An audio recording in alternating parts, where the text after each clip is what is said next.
The Group Practice Boss Conference tickets are on sale now. We expect them to sell out in just a couple days. There are only 120 of these available. Head on over to practiceofthepractice.com/conference to read more and grab your ticket.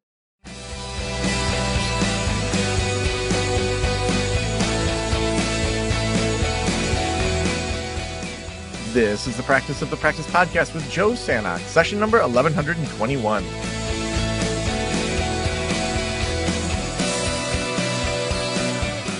Welcome to the Practice of the Practice podcast. I'm Joe Sanok, your host, and I am so excited that you are hanging out with me today. Today, we are giving you behind the scenes in regards to our membership communities. And so a lot of our consultants are doing teachings every single week.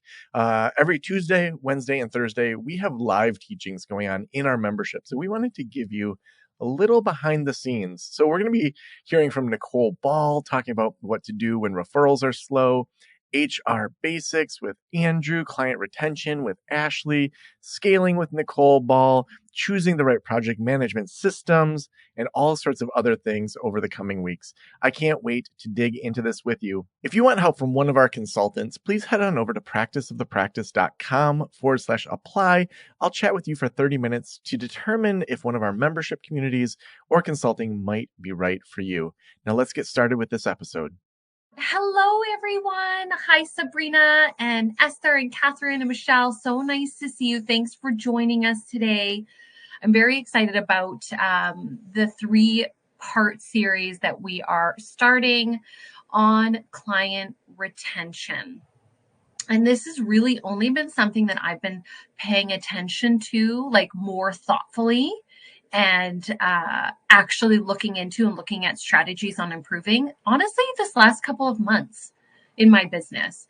And I thought this is a really great opportunity to share with the Group Practice Boss community what I've been working on as a business owner and how actually important this is in our businesses, whether we are a team of 1 or we are a team of 50, it doesn't matter. And the bigger we get in our practices, the more important it becomes, and really staying connected month to month on how we're doing in terms of our retention as a clinic and with our employees or contractors. So before we get started, I always like to ask our community about one recent win in your business, something that's you are feeling really excited about, you're proud of, something that's happened this past week that you want to share. If you want to pop it in the chat, that would be wonderful. It's a great time to celebrate each other and really just give life to what you're doing right now in your business. I see fingers typing. Sabrina, hired my 3rd clinician and 2nd intern starts next week. Congratulations, Sabrina. That is amazing. It's been a great pleasure watching you on your journey over this last year. Milo, would you please repeat the prompt? The prompt was, and thanks for joining us, was one recent win in your business that you want to share with the group in the chat. Catherine, just started offering short-term disability benefits to clinicians. That is amazing, Catherine. How many people do you have on your team? Curious. We have 11 clinicians. Amazing. Look at you. That is wonderful. Congratulations on that. Heidi, getting close to onboarding several associate licensed staff. Yes. Congratulations, Heidi. That is so wonderful. It's great to start to see the traction in your business when you start hiring and how it kind of just like takes on a life of its own once you get those first couple clinicians hired. April, I hired my first clinical supervisor. That is amazing. Great addition to the team. Thank you for sharing. Michelle, I have had 3 people reach out to intern with my group practice in the last 2 weeks. That's amazing. Hopefully you find a great fit, or maybe you're looking to hire more than one person, Michelle, as an intern. So that's great. And Milo, bringing on a practicum student this summer. Awesome. Congratulations. And Esther, I'm excited about an intern starting in the fall. So a theme around interns, which is great. It is that time of year, and there's just so many benefits to training, mentoring, and then hiring after they graduate. And, it's It's always great if you can find the right fit and someone who sees themselves growing with your practice. It's a great funnel for new hires, something that we have done historically as well in our business. Well, thank you all for sharing. So glad that we're here. So we're talking about client retention. So before we dive in, I'm curious what you know about client retention, why this would be important, why you're here today attending this live webinar. And you can just unmute yourself. If there's anything that you would like to share, contribute before I share my screen. Anyone? I was just going to say, I think if you have any ideas, I think what's so challenging for me is having kind of pre-licensed therapists on board and building up their confidence, and you see it in how their client retention shows up. And that's a tough period of time to kind of have clients maybe stay or maybe not stay as the clinician's building their confidence and feeling good about setting some limits with scheduling and really kind of seeing themselves as an expert and someone that can support the client. So that's always been my challenge, I think. Just kind of that period of time before the clinician really starts to feel like they're good to go and they can really start making some suggestions and getting their clients to stay pretty consistently. Yes, I love that. That's such a great question and great just even concern to bring forth. Who else has felt that or has experienced that? I know I can certainly relate, April, and this is such a big part of the leadership and mentorship that I have with my team. So I am so right there with you.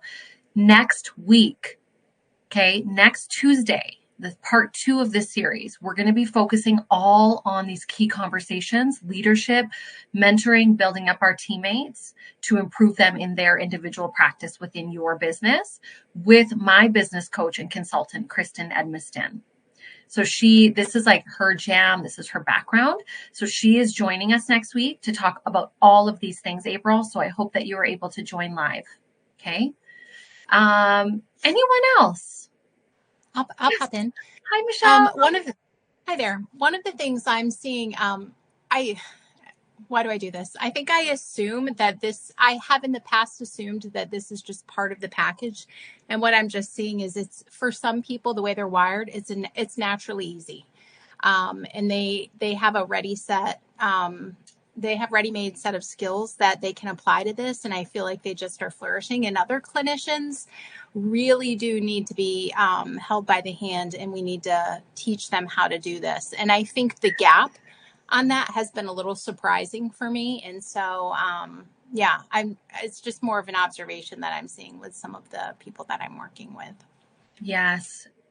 Again, it's like one of those things that we don't quite anticipate, or maybe we've been so great at building our solo practice and then we start a group practice and we assume that everyone we hire is going to have that same level of skill set and personality characteristics. Like, I really think, and I've had this conversation with my leadership team, you have to have a certain personality and flexibility to work and be successful in private practice. It is not working at the community nonprofit, right? It's not working in a hospital setting. Being in private practice requires a certain level of skills. So even when we think about hiring and onboarding, that initial interview process, their experience, do they seem like a fit for someone that would work well with clients in private practice, where they can really sell themselves and be confident, is so important. And maybe they're the right person, but they don't have that experience yet. So helping them build up that confidence. It's definitely a part of business that's really important if we want to leverage the intakes that we do get and keep those clients. Like, it costs money to market and acquire a client, and everything is so expensive right now. At least like we think from a Google marketing perspective. We did the math. I think it was, we used to acquire a client for like less than $20 per client, but now it's like closer to $30 a client for us in our business. So if we're not retaining those clients, that's costing us a lot of money. So this is why this conversation is really important, and things that we want to get ahead of before we get too big, or before we're kind of throwing our money away to marketing and not keeping those clients. Hi, Barbara. Nice to see you. Okay. Good to see you too. Thank you. Thanks for joining. Okay, so I am going to share my screen. Hopefully everyone can see this. Okay, if I flip the slide, can you see it change? Just someone say yes or no. Yes, we can see. Okay, perfect. So I will do it that way. Okay. So the basic definitions of client retention, what are we actually talking about? So this is the likelihood of a new client returning to work with a therapist. Okay, so what is that likelihood, the percentage of a new client returning after they have done their intake? And then the other perspective is the number of total and repeat visits with a therapist and overall as a clinic during a certain period of time. So whether you're looking at month to month, what is the total visits and repeat visits of a client, or you're looking at 12 months. When I am looking at client retention, we do a month to month report. I have my administrative team do a report for every single therapist and the clinic in general. But then it's also important when I see that a therapist, there's maybe a low retention, I like to do it over an extended period of time. That's important so we actually gauge what is going on with clients, especially for those total visits, because it might seem like a low retention if someone's getting a lot of new clients, but they haven't rebooked within that period of time. So if I'm looking at a 30-day window, and they've had 7 new clients and none of them have rebooked within that 30 days, it looks like their retention is 0%. But really, if we extend that over several months, we will see that they have returned outside of that 30-day window. So we have to also take a look at the context when we are measuring and tracking client retention. So here are the basic things we want to look at in our business. We want to track these. I do it every single month, and I look at it from an annual perspective as well. So how many new clients are booking, first of all, right? How many new clients are actually arriving into your business?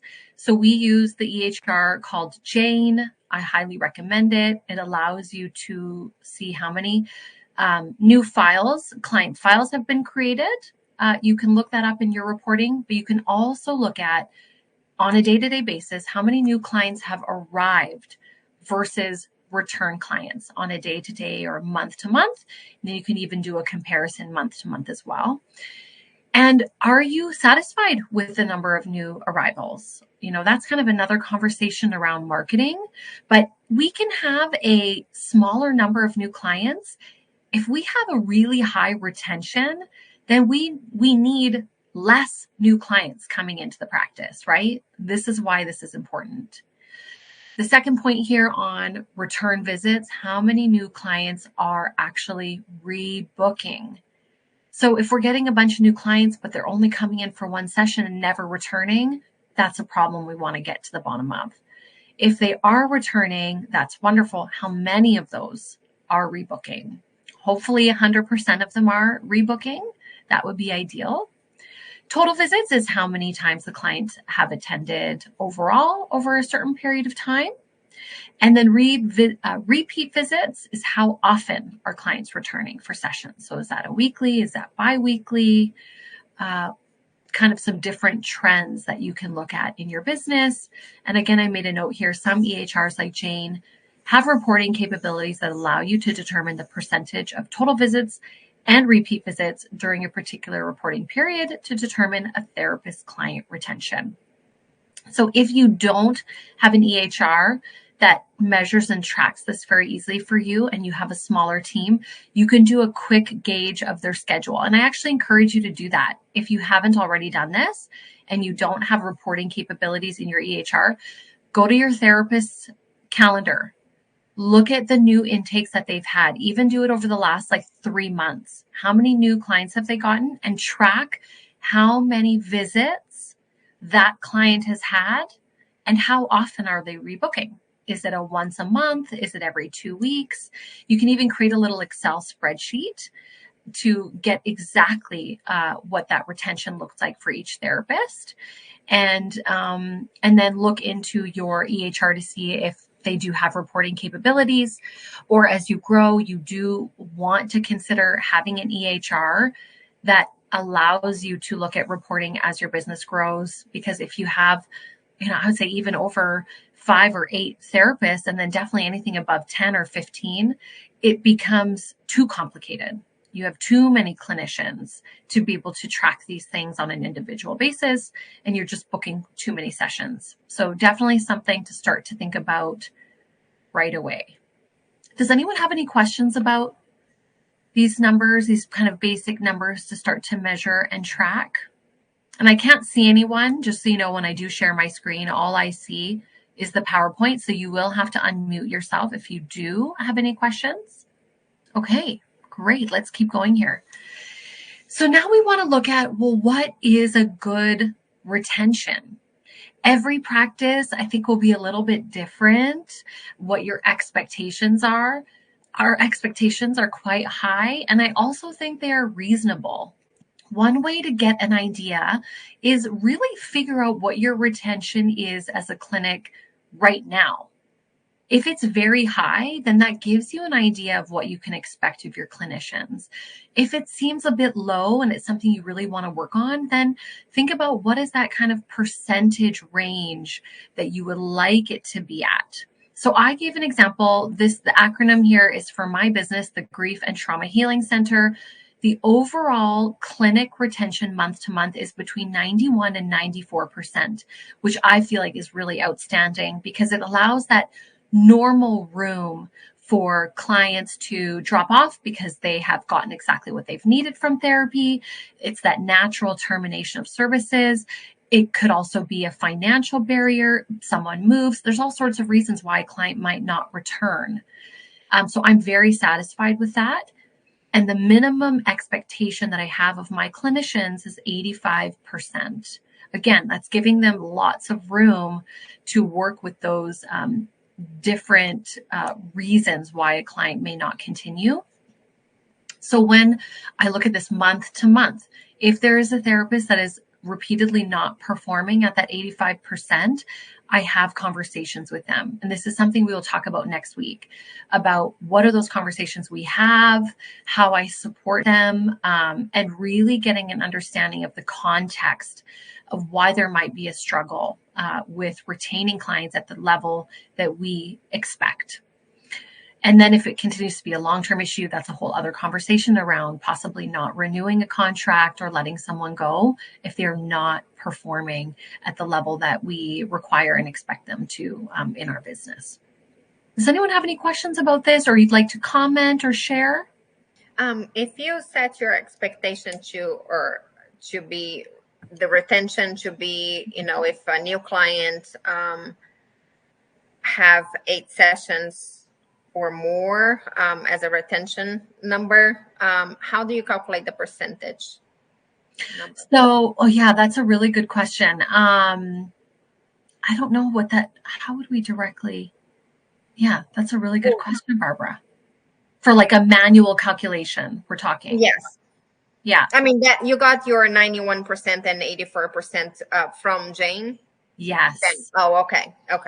Yeah, so that was calculated, and that's a great question. I know in Jane, there's a whole blurb on how they calculate. It's like total visits divided by repeat times 100. I could pull up the calculation and share it in Circle of how they calculate a total visits retention versus a repeat visits retention. So stay tuned. I will follow up after the webinar and post that in Circle. Okay. Thank you. I'm just making notes so I do not forget, because that would be important, especially if you're doing it manually. Yeah, great. So that will answer that question if anyone else was curious about that as well. So then once you kind of determine that, you can look at what your expectation would be. And maybe it's 70%. Like I know when I wasn't really digging into this with Jane before, I sort of had an idea that I felt comfortable with anything between 70 and 75% as like just something in my head. I'm like, you know what, that feels reasonable.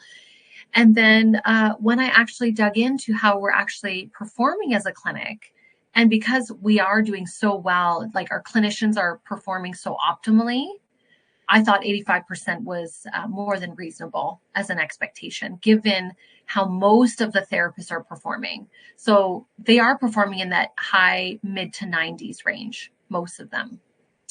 Okay, so now we're going to look at, these are so good, and you might be doing a lot of these things already. And if you're not, these are going to make a difference in your business. So these are administrative tips for improving client retention right away without even having those conversations with your therapists.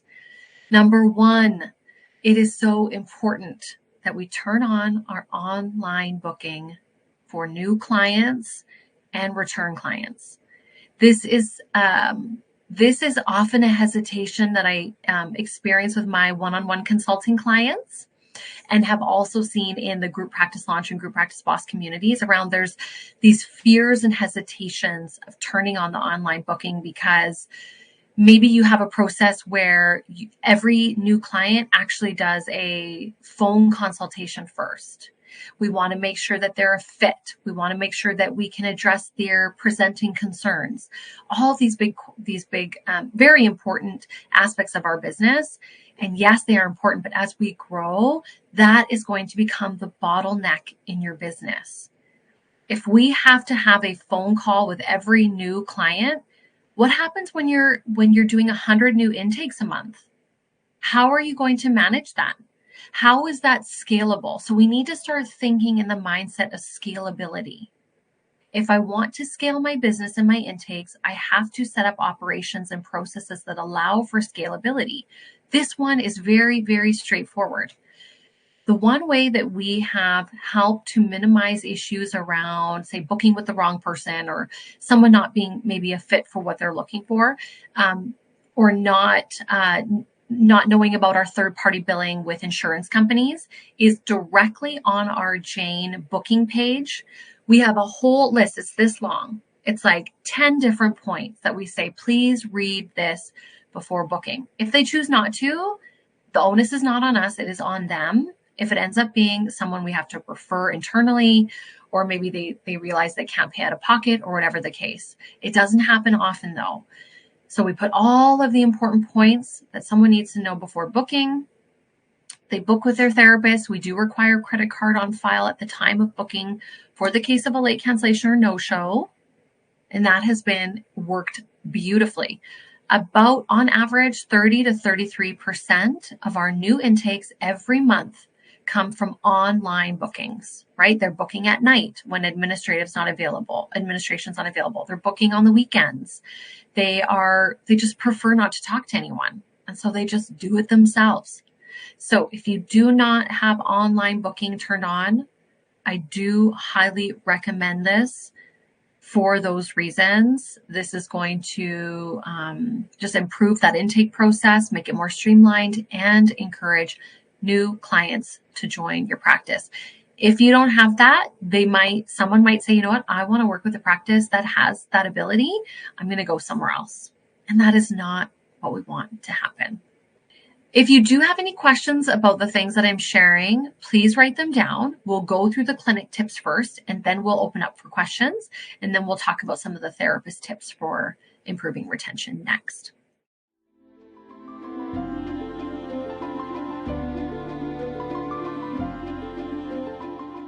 As a therapist, I can tell you from experience that having the right EHR is an absolute lifeline. I recommend using Therapy Notes. They make billing, scheduling, note-taking, telehealth, and e-prescribe incredibly easy. Best of all, they offer live telephone support that's available 7 days a week. You don't have to take my word for it. Do your own research and see for yourself. Therapy Notes is the #1 highest rated EHR system available today, with a 4.9 out of 5 stars on trustpilot.com and on Google. All you have to do is click the link below or type promo code Joe on their website over at therapynotes.com and receive a special 2-month trial absolutely free. Again, that's therapynotes.com, and use promo code Joe on the website. If you're coming from another EHR, Therapy Notes will also import your demographic data quick and easy at no cost, so you can get started right away. Trust me, don't waste any more of your time and try Therapy Notes. Just use promo code Joe at checkout. Second point here, turn on automated reminders. You probably already have this. It's built into most EHRs, but it really is a game changer. This can help reduce missed appointments by 25%. So we have every reminder set. We have the 72 hours, the 24 hours, and the 3 hour. So we have I think it's 9 different reminders going out because it's text and email. So we have we have 9 different reminders, and it can feel like it's overkill a little bit, but our clients do appreciate it. And if they don't like it, it's too much, we can just go into their profile and change it. If they say, I'm good with 1, I'm good with the 24 hour, then great. But this is a really great way to minimize those missed appointments and to improve our retention. Turn on automated wait lists. If you have that in your EHR, Jane also offers that as an option. So when a client is added to a wait list for a particular day, when there's a cancellation in Jane, the wait list is automatically sends out that there is the option for booking for that day, which can also help to just improve retention and also that return visit for those clients that are looking to get in. Okay, so look and see if that is something your EHR offers. If not, you can do a manual wait list. If you have an admin person and they have a wait list going, then that is something they want to execute every single day. How can we make sure those therapists' calendars are plumped full? When there's cancellation, boom, go to the wait list, get those clients in. Another thing, send a return visit reminder if a client cancels or is not able to rebook right away. Jane allows us to just click of a button, send a return visit reminder to reschedule. You can also do this manually via email as well. So if a client is not able to rebook because they have to look at their schedule, or if they cancel, we always follow up. This is a really great process for improving retention and getting those clients back in the schedule. Another thing that we do is follow up with cancellations received via voicemail and email if they don't have any future sessions booked. So when a client calls, maybe they call in, they're sick, they can't attend the visit today, or they've canceled, they've got an appointment in a couple days. We have our administrative team follow up immediately with them in an email and a voicemail with upcoming times available to reschedule if they don't have any future sessions booked. Again, it's that helping reduce the drop off of these clients and getting them back in the schedule if they've had to cancel for whatever reason. Other clinic tips to consider: track email inquiries to ensure follow-ups are conducted for those who don't book in right away. So this has been awesome. We started this, I believe it's about 3 months ago now. So what we do with every email inquiry that comes in, either through the contact page or as a direct email, the contact page on our website or a direct email, is we have an Excel tracker. We put the name, the email, what email it came through, because we have more than one location, and the date that the inquiry happened, because our admin team always responds with the information they're asking about, right? They're asking about, do you work with children? Do you do EMDR therapy? Whatever the questions are, we follow up with all the information, but then what happens? We don't always know who's actually following up to rebook after that inquiry's been responded to. So then on our tracker, what we do is we have a follow-up date, which is a week later after the initial inquiry. And we do all of our follow-ups the following Wednesday. So we're kind of streamlining it. So every Wednesday we follow up from the previous week's inquiries, where they will look up the email. They will look to see if the person responded and either booked in, maybe they didn't respond, and then we follow up with another email if they haven't already booked to say, hey, just checking in, wanted to see if you're still interested in booking. Then 3 weeks later on our tracker, after we put the follow-up date, we follow up again to see if they've rebooked or not. We don't reach out again, but we do make a note that says either booked or not booked. When we started doing this over the last couple of months, we have had an increase of, it was, I believe, 25% bookings just by following up.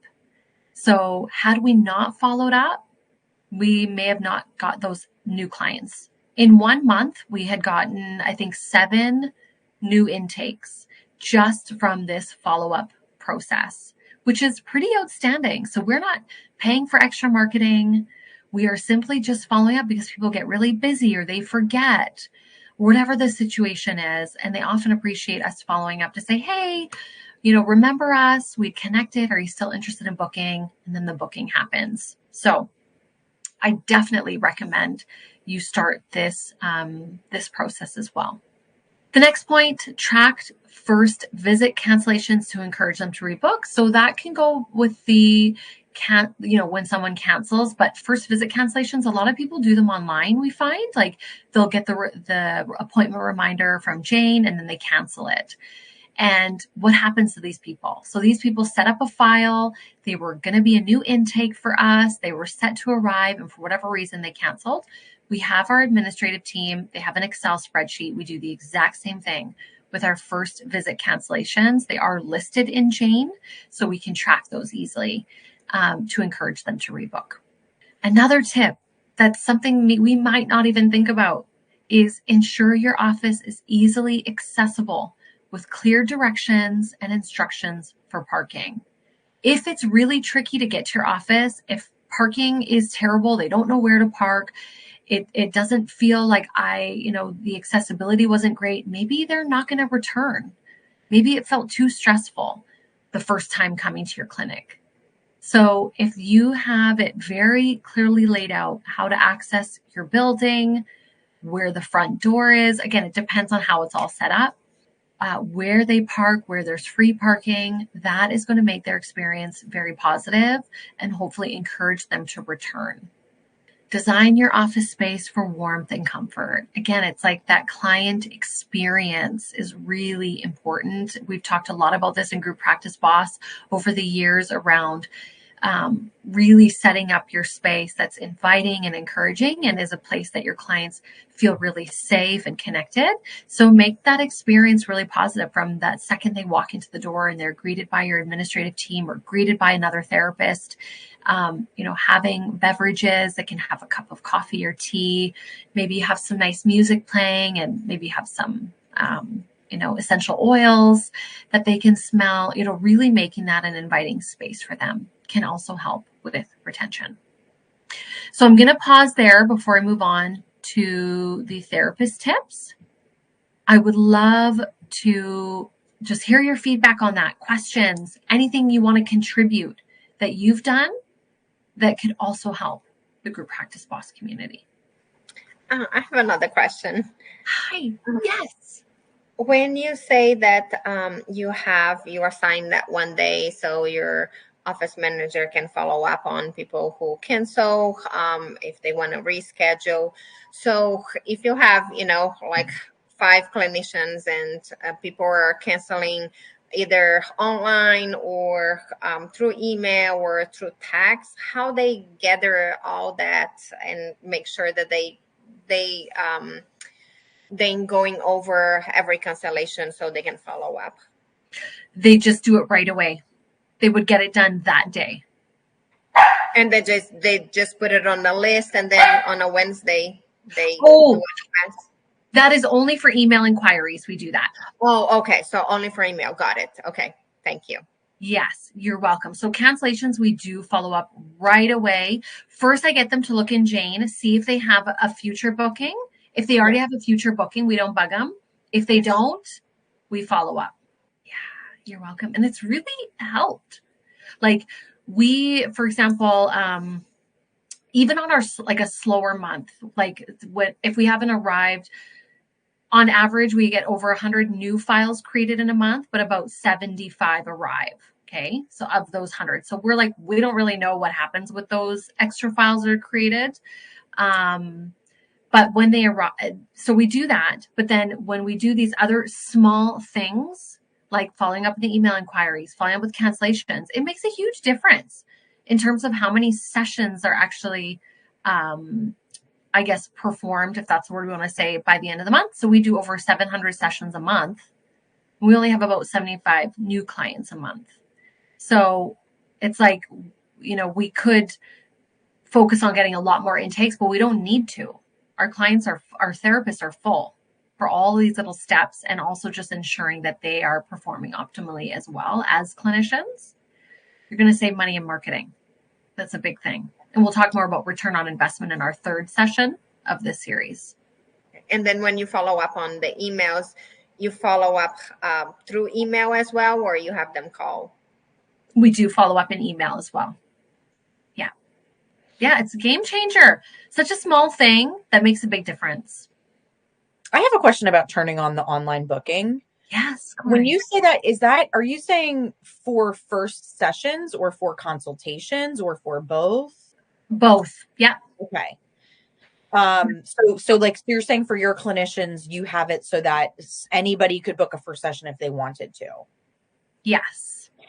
So a question about that, like, how do you, I have online consultations turned on for people to do, or for consultations, but some of the reasons I've been hesitant to, or my fears that I've been hesitant around turning on people being able to book first sessions with clinicians is like, what if they don't fill out their paperwork, or what if they just don't show up? And that's like an hour, I guess, of the clinician's time. That's, what do you do with that? Do you pay them for that hour?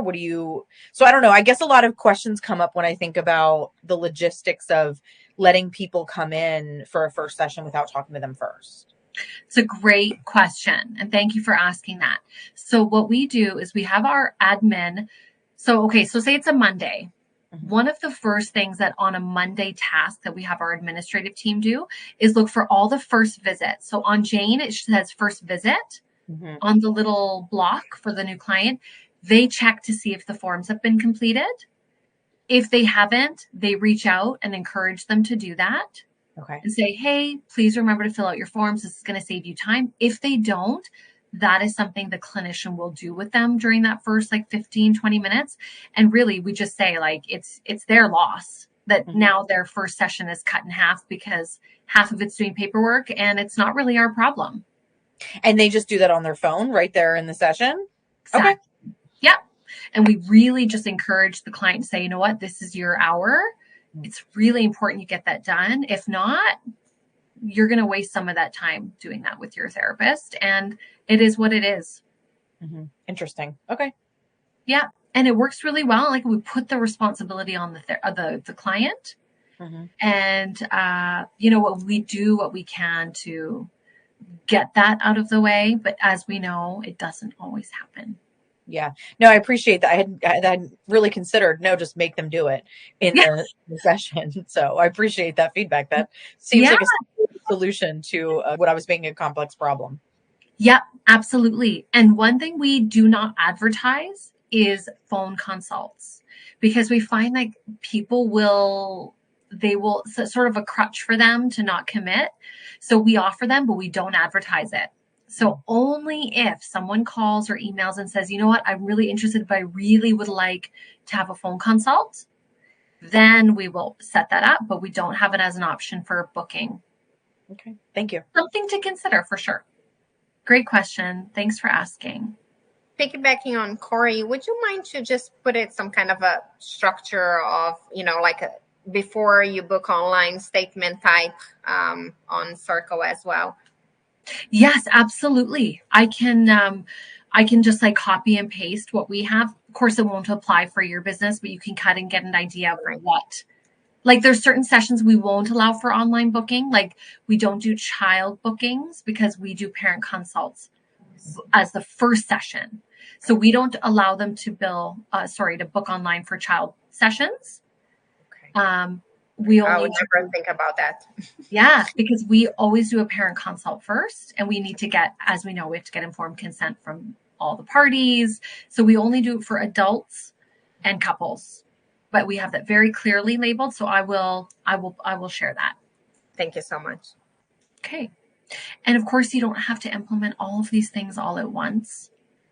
You're probably already very busy and very full in what you're doing now. But if there's even one thing from this list that you could implement right away and then kind of build from there as you get the administrative support, because some of you still might be doing most of the admin in your business as well, which can make it challenging. If you do have an admin and they're not that busy, Maybe it's like, great, now you can really fill their time by taking on a lot of these tasks for you. Okay, let's go back to the PowerPoint here. Now we're looking at therapist tips for improving client retention. Now, again, as I mentioned, next week, we're having more of that in-depth conversation around the person of the therapist, improving their confidence, building their confidence in private practice. This is focused more on the administrative side, okay, that we can quickly share with our therapist today without having those in-depth conversations as a way to improve their retention. First one, again, some of these things might be very obvious, but they're not obvious. This is why we want to talk about them and share them with our team. Try to accommodate clients' availability as much as possible when rebooking. If a therapist's availability doesn't work for a client, they're probably not going to have that client return or return as frequently. Maybe a client says, you know what, the lunch hour every other Tuesday works perfectly for me.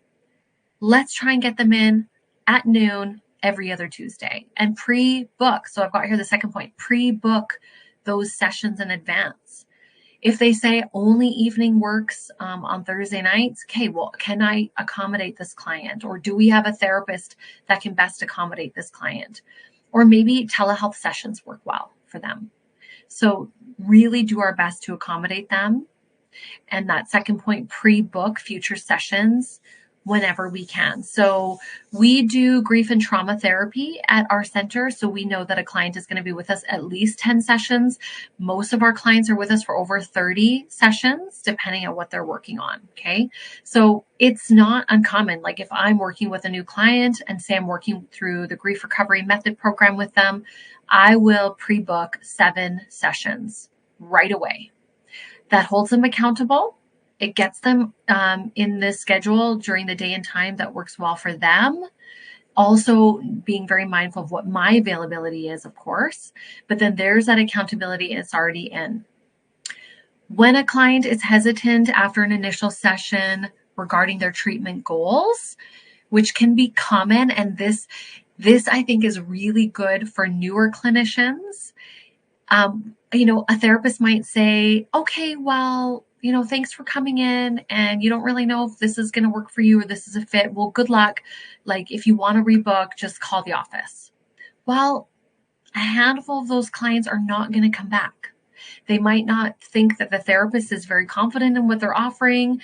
They might not be familiar with therapy. They might not know what to do. Sometimes as the therapist, especially in private practice, we have to step in and really encourage them and say, here's what I think would actually be best for us moving forward. So what I would do in this situation and what I encourage our therapists to do is to rebook a follow-up session in 2 weeks. Say, you know what? Yeah, think about what we talked about today.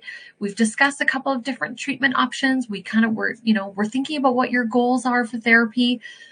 Go home, think about it, sit on it. Let's come back together in 2 weeks and let's see how that feels. Let's see if we have a bit more clarity about where we want to go.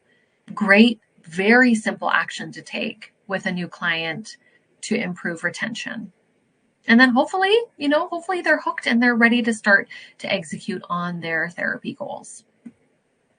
Next point here, try to accommodate clients' financial circumstances if possible by offering a sliding scale or spacing out sessions. It's good to, again, this is going to be different. In Canada, it's a little bit different how we do things with insurance. We might know that an insurance covers $1,000 a year, which isn't a lot of money. Or maybe they cover $3,000 a year, or maybe it's 80% per session, unlimited sessions.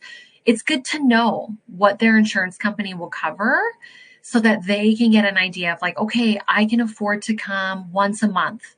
Perfect. Let's work with that. Or I can afford to come as often as I want. Or maybe finances aren't an issue. I don't care. I'm paying out of pocket. This is important to me.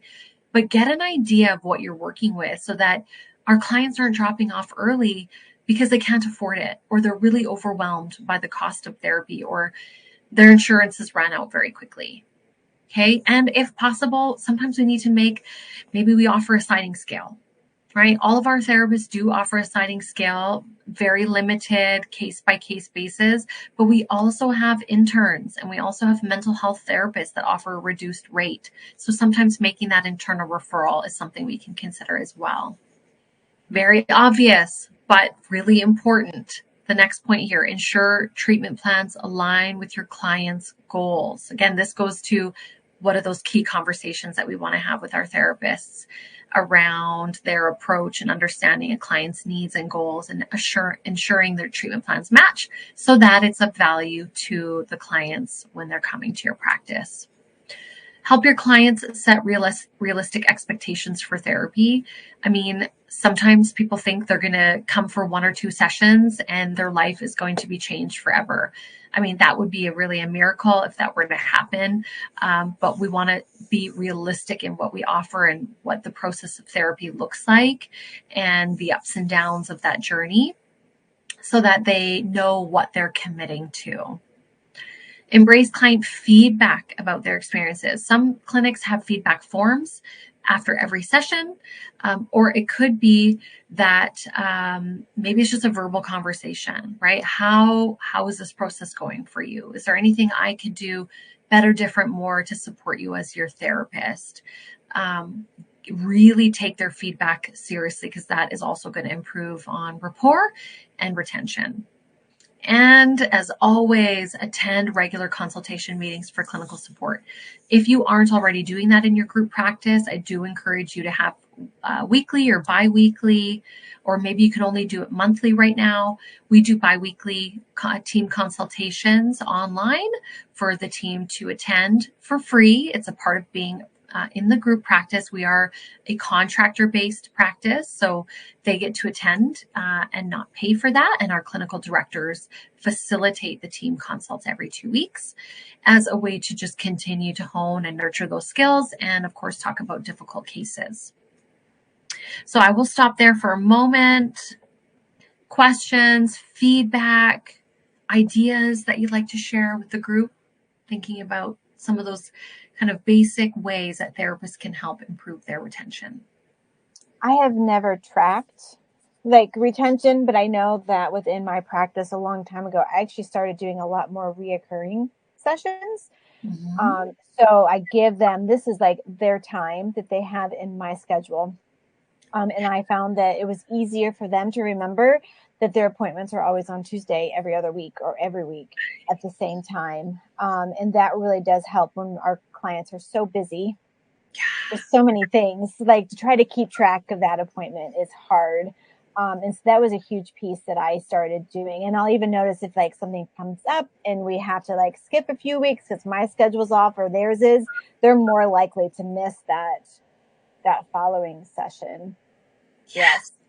And then I would also like encourage for like the rebooking when they're not quite sure what's going on or what's happening. I would always tell them like, listen, I'm okay with a cancellation. Like it is easier for us to like book right now and you to reach out and cancel. Like I'm okay with that because sometimes people feel bad that they're canceling on you. And I just kind of give them that permission of canceling on me is fine. That's helped too. That's a really great point. Thank you for that. Yes. And they feel less pressure that, okay, I can rebook. And if I do need to cancel, that's okay. I love that. That is so good. Thank you. I appreciate the thoughts about challenging beliefs related to opening up online scheduling, because I know that's certainly been a hang up of mine. The bottleneck, hadn't thought about what the implications of that would be down the line. Another kind of example, though, of to build on what Esther said about clients who were hesitant. I picked this up when I worked at the Department of Veterans Affairs because there's a lot of treatment hesitancy there. Is I will just propose like, why don't we schedule 4 sessions, right? And why don't we decide like together, how will we know if this is helpful for you in 4 sessions? That way they're not locked into this like unending process. They have a clearly defined way of knowing if it's helping for them. And it also gives them time to build some rapport as a clinician and help them to get a little bit more buy-in if they've never been in therapy before. I've found that's been really helpful for retaining clients who are hesitant. That is so good, Milo. Thank you for sharing. I love that. And even just managing like, hey, this chunk of sessions, this chunk of time is all I need to kind of think about. I don't have to think about 6 months, a year from now, 10 years of therapy, which could seem so overwhelming. It's like just 4 sessions. Love that. That is so encouraging. Would anyone else like to share? What I do encourage you to do today is pick one thing we talked about, one thing you're not already doing, and implement that into your practice. Remember, it's those small changes lead to stunning results. That's a quote by Robin Sharma, one of my favorites, something like that. Or small steps lead to stunning results.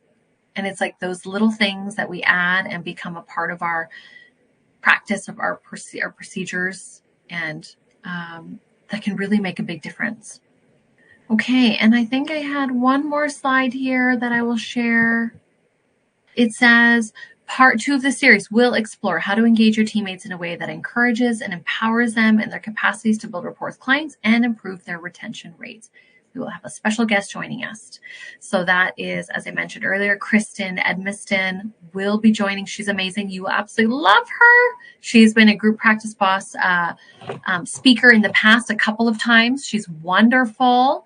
And I can't wait to see what comes out of that conversation around leadership and mentoring our teams to become the best clinicians they can be and be really successful in their practice within your business.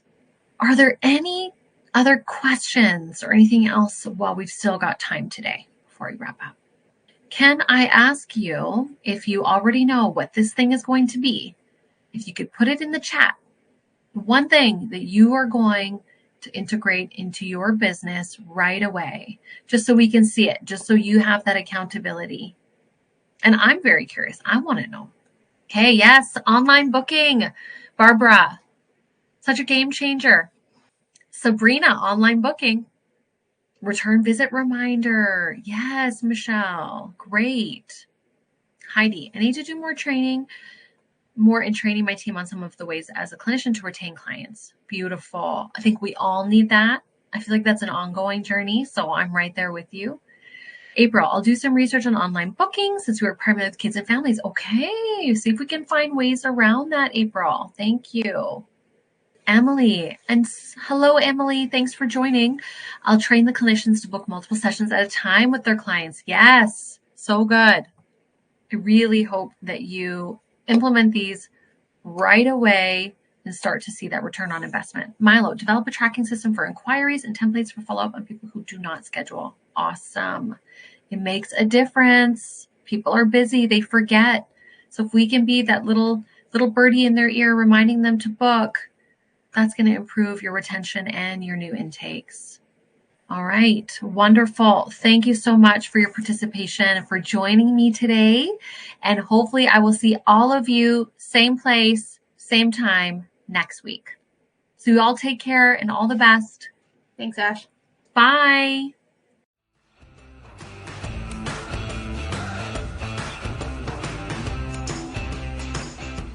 Well, thank you so much for listening to the Practice of the Practice podcast today. These trainings are available in our membership communities. Now, we're going to be opening up our membership communities more than just when we're opening Level Up Week. So if there's one that you are interested in, I would love for you to head on over to practiceofthepractice.com/membership, where there's more details and you can get notifications when those open up. So if you are in solo practice, just getting going, if you are building and sustaining a sustainable solo practice, Next Level Practice is for you. If you are looking to launch a group practice launch is for you. And Group Practice Boss is for all those group practice bosses out there. You know, we also couldn't do this show without amazing sponsors like Therapy Notes. Therapy Notes is the best electronic health records out there. They will help you switch over from your current EHR. They also give you 2 months for free or just money off if you use promo code Joe at checkout. They are phenomenal. They help with automated billing. billing. It's going to make it easier to outsource your billing. So many reasons to switch to Therapy Notes. Just head on over to therapynotes.com, read about it, and at checkout, just use promo code Joe. Thank you so much for letting me into your ears and into your brain. Have a great day. I'll talk to you soon. Special thanks to the band Silence is Sexy for that intro music, and this podcast is designed to provide accurate and authoritative information in regard to the subject matter covered. It is given with the understanding that neither the host, the producers, the publishers, or guests are rendering legal, accounting, clinical, or other professional information. If you want a professional, you should find one.